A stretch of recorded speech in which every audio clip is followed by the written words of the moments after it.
കഴിഞ്ഞ ദിവസം മലബാർ ഗോൾഡിന്റെ ഓണറായിട്ടുള്ള ഫൈസൽ എന്ന് പറയുന്ന അദ്ദേഹത്തിന്റെ ഹൗസ് വാമിംഗ് പരിപാടിയായിരുന്നു. ഒരുപാട് സെലിബ്രിറ്റീസിനെയും ഇൻഫ്ലുവൻസേഴ്സിനെയും ഒക്കെ അതിനകത്തോട്ട് ക്ഷണിച്ചിട്ടുണ്ടായിരുന്നു.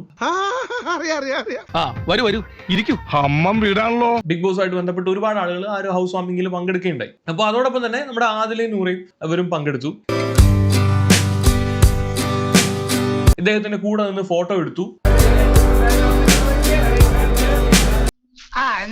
അവരെ ക്ഷണിച്ചു. വളരെ സന്തോഷമായിട്ട് ആ ഒരു പ്രോഗ്രാമിൽ പങ്കെടുത്തു. അവര് പോയി.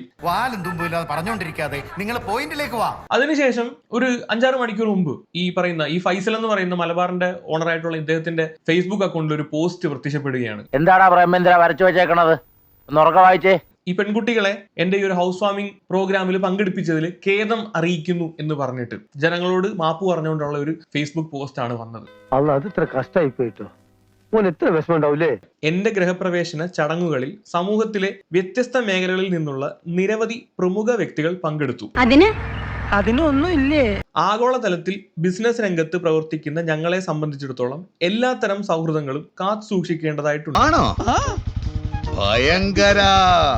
എന്നാൽ എന്റെ പരിപാടിയിൽ 2 പെൺകുട്ടികൾ പങ്കെടുത്തത് എനിക്ക് മുൻകൂട്ടി അറിവുണ്ടായിട്ടില്ല. ഇതെന്നെ ഉദ്ദേശിച്ചാണ്, എന്നെ തന്നെ ഉദ്ദേശിച്ചാണ്, എന്നെ മാത്രം ഉദ്ദേശിച്ചാണ്. സംശയമുണ്ടോ?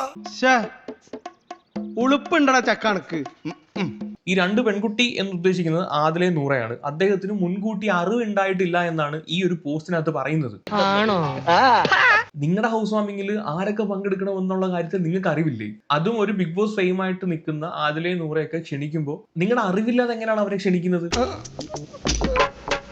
ആരാണെങ്കിലും അവരെ ക്ഷണിച്ച് നിങ്ങളുടെ സൈഡിൽ നിന്ന് ഒരു ഇൻവിറ്റേഷൻ അവർ കിട്ടിയിട്ടാണ് അവർ ആ ഒരു ഹൗസ് വാമിങ്ങിന് പങ്കെടുക്കാൻ വന്നത്. സത്യമാണെങ്കിലും എനിക്ക് അംഗീകരിച്ചു കൊടുക്കാൻ പറ്റുമോ? എന്നിട്ട് ഇപ്പൊ വന്നിട്ട് അവര് വന്നത് ഞാൻ അറിഞ്ഞില്ല എന്നൊക്കെ പറഞ്ഞു കഴിഞ്ഞാൽ വളരെ മോശം എന്നല്ല, ഒന്നും പറയാനില്ല. അതങ്ങനെ വിടാൻ പറ്റുമോ ബ്രദർ? അതെങ്ങനെ വിടാൻ പറ്റും? തെമ്മാർത്തരമെന്ന് ഒരിക്കൽ പറഞ്ഞാൽ മതിയോ? ഇവിടെ എന്താ ചോദിക്കാൻ പറയാനോ ആളില്ലേ? പൊതുസമൂഹത്തിന്റെ സദാചാര മൂല്യങ്ങളെ വെല്ലുവിളിച്ചും സ്വന്തം മാതാപിതാക്കളെ തന്നെ ധിക്കരിച്ചും പുതുതലമുറയ്ക്ക് തെറ്റായ സന്ദേശം നൽകി എന്ന ആരോപണത്തെ മുഖവിലക്കെടുക്കുന്നു. അവന്റെ അപ്പനെയാണ് വിളിക്കുന്നത്. മൂല്യങ്ങൾ സംരക്ഷിക്കുന്നതിൽ ഒരു വിട്ടുവീഴ്ചയും പാടില്ല എന്ന് തിരിച്ചറിഞ്ഞുകൊണ്ട് എന്റെ ആത്മാർത്ഥമായ ഖേദം അറിയിക്കുകയും സമൂഹത്തോട് ക്ഷമ ചോദിക്കുകയും ചെയ്യുന്നു എന്ന് പറഞ്ഞിട്ടാണ് ഈ ഒരു പോസ്റ്റ് ഇദ്ദേഹം ഇട്ടേക്കുന്നത്. എവനെ ഒന്നും പറഞ്ഞിട്ട് കാര്യമില്ല. തറവാട്ട് മഹിമ എന്ന് പറഞ്ഞ സാധനമുണ്ട്. അതൊന്നും ഇവന്റെ പടിവാളന്റെ 5 അയലോത്ര പോയിട്ട്. ഉച്ചക്ക് ചോറ് തിന്നണ്ടല്ലോ, വയറിറങ്ങില്ലേ?